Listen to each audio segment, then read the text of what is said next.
Hi friends, welcome back to Sri Priya சமையல். இன்றைக்கி mushroom biryani எப்படி செய்கிறதுன்னு பார்க்கலாம். மஷ்ரூம் பிரியாணி செய்கிறதுக்கு ஸ்டவ் ஆன் பண்ணி நான் குக்கர் வச்சுருக்கேன். குக்கர் காய்ச்சதும் நான் தேவையான அளவு எண்ணெய் சேர்த்துக்கிறேன். இது ஒரு 3 to 4 டேபிள் ஸ்பூன் எண்ணெய். இது எண்ணெய் நல்லா காய்ச்சதும் நான் ஒரு 1/4 டீஸ்பூன் சீரகம், 1/4 டீஸ்பூன் சோம்பு, ஒரு சின்ன துண்டு பட்டை, ஒரு 5 லவங்கம் சேர்த்துக்கிறேன். இதெல்லாம் நல்லா பொரிஞ்சதும் நான் ஒரு பெரிய வெங்காயம் கட் பண்ணி வச்சுருக்கேன், புதினா எடுத்து வச்சுருக்கேன், கருவேப்பிலை, இது மூணையும் நான் இதோடு சேர்த்துக்கிறேன்.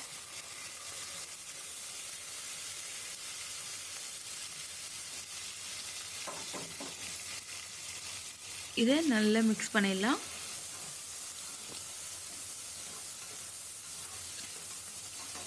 இது கொஞ்சம் லைட்டாக வதங்கின பிறகு நான் இஞ்சி பூண்டு பேஸ்ட் ஒரு சின்ன ஸ்பூன் என்னோடது, அதனால் நான் 2 ஸ்பூன் சேர்த்துக்கிறேன்.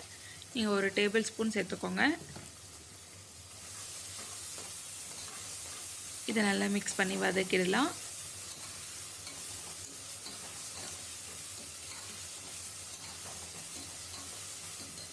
இது நல்லா வதங்கினதுக்கப்புறம் நான் ஒரு பெரிய தக்காளி கட் பண்ணி வச்சுருக்கேன், அதையும் இதோடு நம்ம சேர்த்துடலாம்.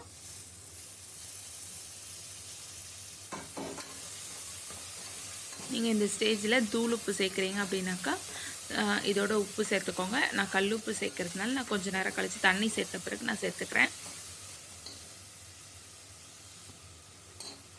இப்போ நான் ஒரு பேக்கெட் மஷ்ரூமை பாதி பாதியாக கட் பண்ணி வச்சுருக்கேன், வாஷ் பண்ணி.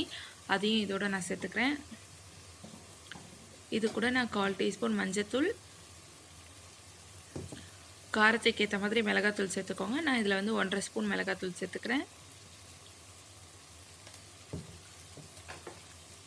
அப்புறம் ஒரு ஸ்மால் சைஸ் ஸ்பூனில் 1 ஸ்பூன் தனியாத்தூள், இதெல்லாம் சேர்த்து நல்லா மிக்ஸ் பண்ணிக்கிறேன்.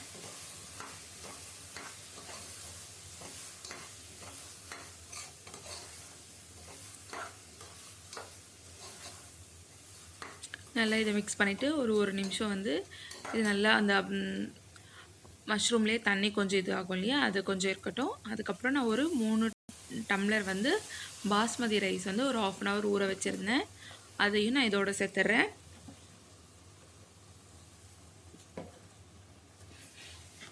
பார்த்து மெதுவாக அதெல்லாம் மிக்ஸ் பண்ணி விடுங்க.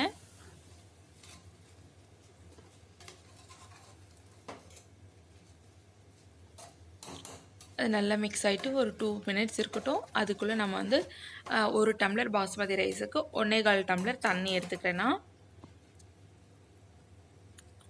ஸோ 3 டம்ளர் ரைஸுக்கு நான் 4.5 டம்ளர் 4.25 டம்ளர் தண்ணி எடுத்துக்கிறேன்.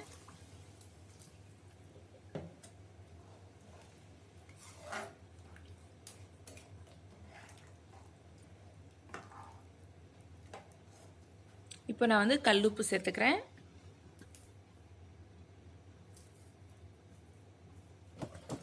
கல்லுப்பு சேர்த்துட்டு நல்லா மிக்ஸ் பண்ணிவிட்டு நான் இன்றைக்கி விசில் தான் விட போகிறேன். நான் இதை ஒரு 2 விசில் விட்டுட்டு சிம்மில் ஒரு 2 மினிட்ஸ் வைக்க போகிறேன். நீங்கள் விசில் விடாமல் செஞ்சால் இன்னும் நல்லா உதிரியாக வரும் சாதம். இப்போ நான் கரம் மசாலா ஒரு 1/4 டீஸ்பூன் சேர்த்துக்கிறேன். நல்லா உதிரியாக வரும் நீங்கள் விசில் வைக்காமல். இப்போ இது நல்லா ஒரு கொதி வந்த பிறகு குக்கர் மூடி போட்டு ஒரு 10 மினிட்ஸ் சிம்மில் வச்சிங்கனாக்கா சூப்பராக ரெடி ஆகிடும். நான் ஆனால் இப்போ இன்றைக்கி நான் விசில் தான் விடுறேன். இது கூட நான் கொத்தமல்லி சேர்த்துட்டு நல்லா மிக்ஸ் பண்ணிவிட்டு குக்கர் மூடி போட்டுட்டு ஒரு 2 விசில் விட போகிறேன்.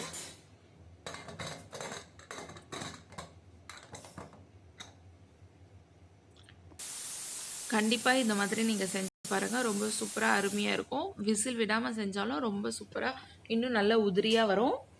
நான் மோஸ்ட்லி விசில் விடாமல் தான் செய்வேன். இப்போ நான் இந்த பக்கம் தயிர் பச்சடிக்கு தயிர் எடுத்து வச்சுருக்கேன், அதுக்கு தேவையான அளவு உப்பு இதோட சேர்த்துக்கலாம். இப்போது வெள்ளரிக்காய், வெங்காயம், இந்த பக்கம் கேரட் துருவி வச்சுருக்கேன், இது 3 இதோட நான் சேர்த்துக்கிறேன். உங்கள்கிட்ட மாதுளம்பழம் இருந்தால் அதையும் நீங்கள் கொஞ்சம் சேர்த்துக்கிட்டிங்கன்னா ரொம்ப டேஸ்டியாக இருக்கும் பச்சடி.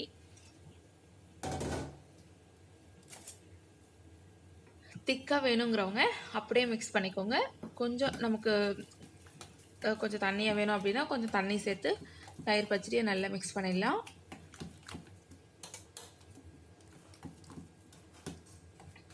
அந்த பக்கம் விசில்லாம் வந்து ஸ்டவ் ஆஃப் பண்ணிட்டேன்.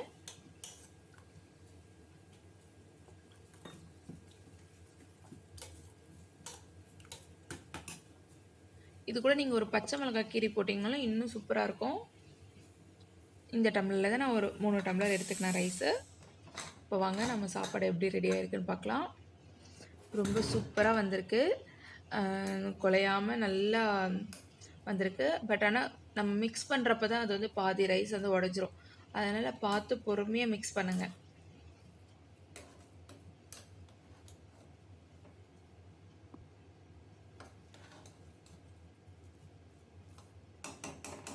இப்போ பிரியாணி வந்து நமக்கு மஷ்ரூம் பிரியாணி ரெடி ஆகிடுச்சு.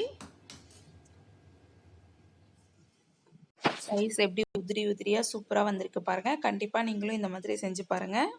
இந்த வீடியோ உங்களுக்கு பிடிச்சிருந்தா லைக் பண்ணுங்கள், ஷேர் பண்ணுங்கள், மறக்காமல் சப்ஸ்கிரைப் பண்ணுங்கள். தேங்க்யூ.